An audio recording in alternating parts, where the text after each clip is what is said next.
When Grandpa handed Mom his life savings, it wasn't just money he was giving her. It was trust. Decades of hard work, sweat from summers in the fields, winters fixing fences with frozen hands, nights counting every penny so the family could stay afloat. He had built a small fortune through stubbornness and sacrifice, and when his health began to falter, he turned to the one person he believed he could depend on most, his daughter. "I don't need much," Grandpa told her, his voice cracking from age and illness. "Just take care of me. Make sure I have food, warmth, and a place to lay my head. That's all I ask." Mom smiled sweetly, kissed his cheek, and said, "Of course, Dad. You'll never have to worry again." Grandpa's tired eyes softened with relief. He had no idea those words were empty. At first, things seemed fine. Mom moved Grandpa into her house, set up a small bed in the spare room, and told the neighbors she was doing her duty. She even bragged at church about how she was looking after her father in his old age, telling anyone who would listen, "He gave me his savings so I can make sure he's comfortable." But comfort wasn't what Grandpa got. The meals grew smaller. Sometimes just toast for dinner, or a thin bowl of soup that tasted like water. The heat in his room was turned down to save money. And when Grandpa complained that he was cold, Mom told him to put on another sweater. I visited often, and every time I saw him, he looked thinner. His once broad shoulders now slumped under sweaters too big for his shrinking frame. His hands shook when he lifted a glass of water. Yet whenever I asked if he was okay, he forced a smile. "I'm fine," he whispered. "Your mother's doing her best." But I could see the truth in his eyes. The more money Mom spent on herself, the worse Grandpa's condition became. She redecorated the living room with new leather furniture. She bought a shiny SUV and bragged to friends about finally living comfortably. She went on weekend trips, leaving Grandpa alone with barely enough food to last. One afternoon, I stopped by and found him shivering in bed, clutching a threadbare blanket. The pantry was nearly empty, just a box of crackers and a jar of peanut butter. "Did Mom forget to shop?" I asked. Grandpa gave me a tired look. "She says money's tight, says I eat too much." The words hit me like a fist. Grandpa ate too much. The man could barely finish half a sandwich. I confronted Mom in the kitchen. "He's starving," I said, my voice shaking with anger. "You have all his savings, and you can't even buy him proper meals." She rolled her eyes. "Don't be dramatic. He's old. Old people don't eat much. I'm the one keeping this house afloat. Do you know how expensive bills are these days? That money is mine now, and I'll use it how I see fit." "Yours," I spat. "It was never yours. He gave it to you so you'd take care of him." She smirked. "And I am. He's got a roof over his head, doesn't he? He should be grateful." Her words chilled me. Grateful. For being half-starved, neglected, and treated like a burden. As weeks turned into months, Grandpa grew frailer. His cheeks hollowed, his skin paled, and his cough deepened. Still, Mom refused to change. She locked the thermostat, bought herself new jewelry, and laughed loudly in the living room while Grandpa lay weak in his cold, dark room. I began sneaking food to him. Sandwiches, apples, anything I could bring without Mom noticing. He always whispered the same thing as he ate it. "Thank you, son. You're saving me." But I wasn't saving him enough. One bitter winter night, I came by and found Grandpa sitting in the kitchen alone, hunched over the table. His lips were pale, his breath shallow. In front of him was a plate with only a slice of stale bread. "Dad, please," I begged. "Let me take you to my house. I'll look after you." He shook his head weakly. "I can't. She's my daughter. I gave her everything. If I leave, it'll look like I don't trust her." Tears filled my eyes. "But she doesn't deserve your trust." He reached for my hand, his grip faint but steady. "Don't worry. I've made arrangements. When the time comes, the truth will come out." I didn't understand what he meant then. But I would. Because not long after that night, Grandpa passed away, and at the will reading, his secret heir would be revealed, and my mother's pride would shatter like glass. After Grandpa passed, the house felt hollow, not from grief, but from the silence of things left undone. The chair at the kitchen table where he used to sit was pushed against the wall, as if removing the sight of it could erase the memory of how frail he had become. Mom didn't mourn. Not really. She wore black for a week, accepted casseroles from neighbors, and dabbed her eyes with tissues in church. But when we were alone, her mask slipped.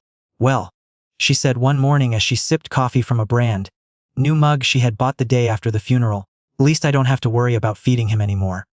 The words froze me. "He was your father," I snapped. She shrugged. "He lived a long life. Everyone dies eventually. He should have been thankful he had a roof over his head." "I've done more than enough. More than enough." The same woman who left him with stale bread and cold nights now dared to call herself generous. My stomach twisted with anger, but I stayed silent. Because deep down, I remembered what Grandpa had whispered. I've made arrangements. When the time comes, the truth will come out. And Mom, she wasted no time burning through what remained of his savings. She traded her SUV for a luxury car with leather seats and chrome rims. She remodeled the kitchen, tearing out the old cabinets Grandpa had built with his own hands. She bought new clothes, dined at fancy restaurants, and even took a trip to Las Vegas. When neighbors asked how she was coping, she told them, "Dad was thoughtful enough to leave me secure. I'm just honoring his memory by living well." Living well. That's what she called it. I couldn't escape the image of Grandpa sitting in the cold kitchen, shivering over stale bread, while she planned weekends at casinos. The worst part wasn't just her greed. It was the way she rewrote history. Whenever anyone asked about Grandpa, she'd say things like, "Oh, he was always difficult. He never appreciated what I did for him." Honestly, it was exhausting caring for him. Exhausting. This was the man who worked 2 jobs so she could go to college. The man who sold his tools to pay for her wedding dress. The man who gave her every dime of his savings when he needed her most. And now she stood there, belittling him to anyone who would listen. It was like she was trying to bury him twice, once in the ground and once in memory. I remember the night that broke me. I had come over to drop off some papers from the lawyer regarding Grandpa's estate. As I walked into the living room, I saw Mom lounging on the new sofa, sipping wine, laughing with a friend on the phone. "Yes, it's all mine now," she bragged. "The savings, the house, everything. I told Dad I'd take care of him, but honestly, he was more trouble than he was worth. At least now I can live my life." My chest burned with fury. I nearly ripped the phone from her hand. But instead I stormed out, fists clenched, heart pounding. Her words echoed in my mind all night. More trouble than he was worth. No, Grandpa was worth everything. He was worth loyalty, love, dignity. And one way or another, the world was going to know it. The days crept toward the will reading. I don't think Mom was nervous. She strutted around, telling relatives that everything was settled, that Grandpa had left her everything because she was the responsible one. She wore her greed like jewelry, flaunting it for all to see. "Your grandfather trusted me," she told me with a smirk. "Not you. Not anyone else. That's why I have it all. He knew I could handle it." Her words twisted like knives, but I kept my mouth shut. Because I knew something she didn't. Grandpa hadn't died blind. He hadn't died naive. He had whispered to me, "I've made arrangements." And those arrangements were waiting, sealed in an envelope, ready to crush the lies she had built around herself. Still, I couldn't help but relive his final days. The time I found him struggling to climb the stairs, his hand gripping the railing, breath shallow. Mom had been in the living room watching television, ignoring his calls for help.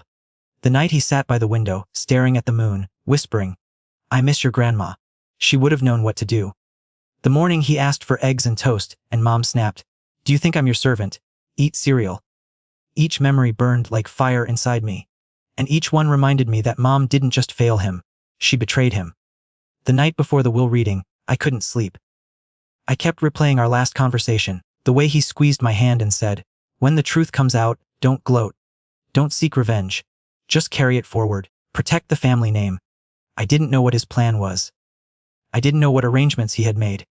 But I trusted him. Because Grandpa wasn't a man who broke promises. The morning arrived gray and cold. Mom dressed in a sleek black suit, pearls around her neck, her hair pinned back in a perfect bun. She looked like someone marching into victory. As we drove to the lawyer's office, she hummed softly, her lips curled in a satisfied smile. "This is going to be quick," she said. "Everything comes to me, you'll see. And maybe if you're lucky, I'll let you stay in the house a while longer." I didn't answer. I just stared out the window, heart pounding, waiting for the storm I knew was coming. Because Grandpa had made arrangements. And when the lawyer opened that envelope, Mom's world was going to shatter. The lawyer's office smelled faintly of paper and lemon polish. The kind of smell that makes you feel like truth is hiding in the filing cabinets, just waiting to be pulled out. Mom strutted through the doorway like she owned the place, her heels clicking on the hardwood floor. She carried herself like a woman arriving to collect her crown. I followed behind, my chest tight, remembering Grandpa's whisper, "I've made arrangements. When the truth comes out, don't gloat. Just carry it forward." We sat at a long oak table. The lawyer, Mr. Benton, shuffled papers neatly in front of him. His face was calm, but his eyes flicked between us with a kind of weight. Like he already knew this reading would shake the room. "Thank you for coming," he began. "Today we will read the last will and testament of Mr. Henry Davis. Mom leaned back, her lips curling into a smile. Let's not waste time, Mr. Benton. My father left me everything. I've been the one caring for him these past years. Her words made my jaw clench. Caring for him. I pictured Grandpa's frail body hunched over stale bread, his shivering nights, the empty pantry shelves. But I stayed quiet. The truth was about to speak for itself. Mr. Benton opened the first page. His voice was steady, deliberate. To my daughter Linda, I leave my gratitude for opening your home to me. You took me in when I could no longer manage my own house, and for that, I will always be thankful. However, gratitude does not erase truth.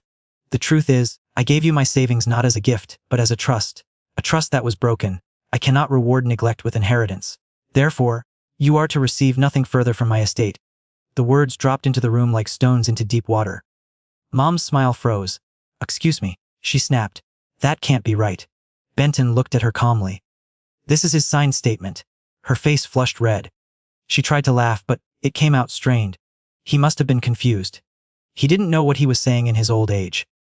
Benton flipped to the next page. To my grandson, who saw me when I was invisible, who fed me when I was hungry, who stayed by my side when I was cold and alone. I leave the remainder of my estate. The house, the land, and the remainder of my accounts will be transferred to him in full. He is my true heir, not because of blood alone, but because of love and loyalty. My throat tightened. My chest burned with a flood of emotions. Sorrow, relief, pride, and heartbreak all at once. Grandpa had seen me.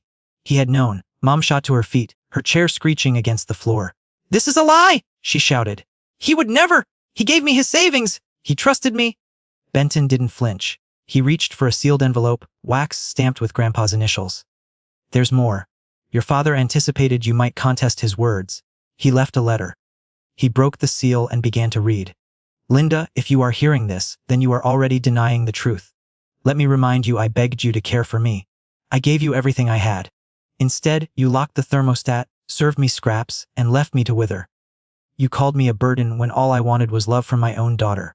I saw it, I felt it, and I will not let that be the final word on my life. Mom's mouth opened and closed, but no sound came. Her face drained of color. Benton continued, his voice steady. That is why I made my grandson my heir. He showed me kindness when you did not. He gave me dignity when you stripped it away. He reminded me that love can skip a generation if it must, but it will survive. He is the one I trust to carry my name and legacy forward. Tears stung my eyes. My hands trembled in my lap. Mom slammed her palm on the table.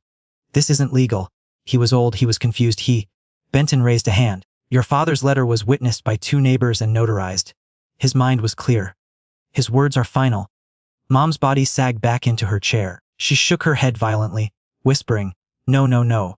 Benton folded the letter carefully and slid it across the table to me. He wanted you to keep this, he said. The original is yours. My fingers shook as I picked it up. It felt heavier than paper should, as if it carried the weight of Grandpa's entire life. Mom broke into sobs, but they weren't the sobs of grief. They were the sobs of pride collapsing, of lies unraveling in front of witnesses. She pressed her hands to her face, but nothing could hide the truth now. The lawyer cleared his throat. There is one final instruction. He pulled a smaller note from the file. To my daughter I leave one thing. The chance to change. No money, no property, only the opportunity to look in the mirror and ask yourself if this is who you want to be remembered as. That is all. The silence that followed was suffocating. Even the ticking clock on the wall seemed louder than usual. I stood, clutching the letter to my chest. Mom stayed slumped in her chair, her tears staining the papers she thought would crown her queen. For the first time, I felt no anger. Only clarity. Grandpa had arranged it perfectly. Justice hadn't roared.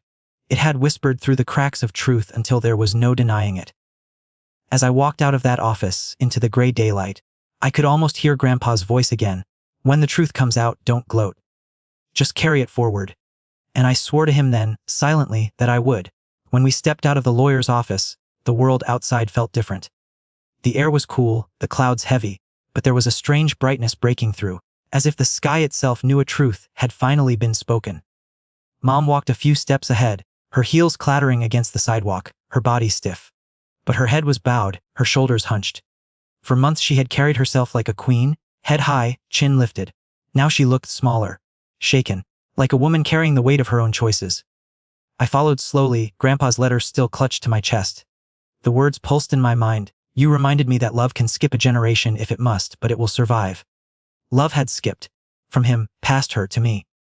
and it would not die with me. The car ride home was silent. Mom didn't hum like she usually did. She didn't gloat or brag. She just stared out the window, her reflection pale in the glass. Once, I thought I heard her whisper, "Why?" so faintly I almost believed I imagined it. Back at the house, she went straight upstairs, shut her bedroom door, and didn't come out the rest of the night. The woman who once barked orders, who once strutted around showing off new jewelry, had locked herself away in the dark. I sat in the kitchen, alone, staring at the chair where Grandpa used to sit. The chair that had been too empty for too long. I set the letter on the table, traced his handwriting with my fingers, and whispered, "I'll protect it. I'll carry it forward." The days after the will reading shifted everything. Neighbors who had once believed Mom's stories now whispered the truth. They remembered the times Grandpa sat alone on the porch, the way his frame had grown thinner, the sadness in his eyes. They realized what they had missed. Some came to me quietly. "We didn't know," Mrs. Keller said, pressing my hand with tears in her eyes. "If we'd known, we would have helped." I nodded. Grandpa didn't want anyone to know. He carried it quietly, but he made sure the truth would come out. And it had. Mom began to unravel in small ways. She stopped going to church. She stopped calling her friends. The woman who once basked in attention now avoided it, afraid of the stares, the whispers, the judgment. When she did step out, heads turned. Some people pitied her. Others scowled. No one admired her anymore. One evening, I found her sitting in the living room, staring at the blank television screen. She didn't look up when I entered. "He left me nothing," she said flatly. "Not even forgiveness." I sat down across from her. "He left you a chance," I said quietly. "That's more powerful than forgiveness. Forgiveness erases the past. A chance changes the future." She shook her head, eyes wet. "I don't know how." "Start by admitting it," I said. "Start by remembering him the way he deserves to be remembered." She didn't answer, but her silence was softer than before. Less angry, more broken. For me, life became about rebuilding. I moved into Grandpa's old house, the one she had nearly run into the ground. The floors creaked, the paint peeled, but it was still home. His smell lingered in the walls. Tobacco, old books, and something faintly sweet, like the peppermints he used to keep in his pocket. I walked room by room, touching the places where his life had left its mark. The dent in the doorframe where he had bumped it carrying in a dresser. The shelf full of jars he used to save for someday projects. The Bible still lying open on the nightstand. This wasn't just a house. It was a testament, and it was mine now, not to own but to protect. His words became my compass. I read his letter again and again, "Carry it forward." That became my mantra. I took care of the land he left me, paid off the debts he'd worried about, and reached out to the cousins and neighbors he had always tried to keep close. I wanted them to know the truth. Grandpa wasn't just a man who gave. He was a man who planned, who loved deeply enough to make sure love wouldn't die with him. And slowly, the family name began to heal. Not because of money, but because of dignity. Mom didn't change overnight. Pride is a disease that takes time to cure. But there were cracks in her armor now, cracks where shame leaked in, cracks where truth seeped through. One afternoon, I found her in the attic, digging through old boxes. She pulled out a faded photograph of Grandpa holding her as a baby. Her hands trembled as she stared at it. "He loved me once," she whispered. "He never stopped." She stopped seeing it. She pressed the photo to her chest, tears sliding down her cheeks. For the first time, I saw regret instead of arrogance. Maybe that was what Grandpa wanted all along, not revenge, not punishment, just the truth, spoken so loudly she couldn't ignore it anymore. The will reading hadn't just stripped her of inheritance. It had stripped her of illusion. And sometimes, that's the only way to save a soul. To you listening to this story, maybe you've seen something similar. Maybe you've watched pride twist love into greed. Maybe you've seen a son step up when a parent steps down. Maybe you've been the one who had to carry a name when someone else tried to bury it. If so, let this story remind you. Greed can steal comfort, but it cannot steal truth. Lies can bury dignity, but dignity will rise again. Grandpa once told me, money disappears, but how you treat people, that's what stays written. He proved it with his last will. His money went into accounts, his house into my care, but his truth became our family's new foundation. So ask yourself this, when your story is read aloud one day, because one day it will be. What will it say about you? Will it say you gave love, even when it cost you? Or will it reveal the truth you tried to hide? My grandfather's story ended with dignity, because he chose it. My mother's story cracked with shame, because she chose pride, and mine. Mine continues, carrying forward what he asked of me. Grandpa's last words to me weren't written on paper. They were whispered on that cold night, when he clutched my hand and said, "Don't gloat. Don't seek revenge. Just carry it forward." And I have. So thank you for listening. Thank you for keeping his story alive with me. If this touched your heart, please like, share, and subscribe, because stories like this aren't just entertainment. They're reminders. Reminders that truth doesn't die, love doesn't vanish, and justice, even if delayed, always comes. Carry that forward in your own life. And remember, the way you treat people is the real inheritance you leave behind.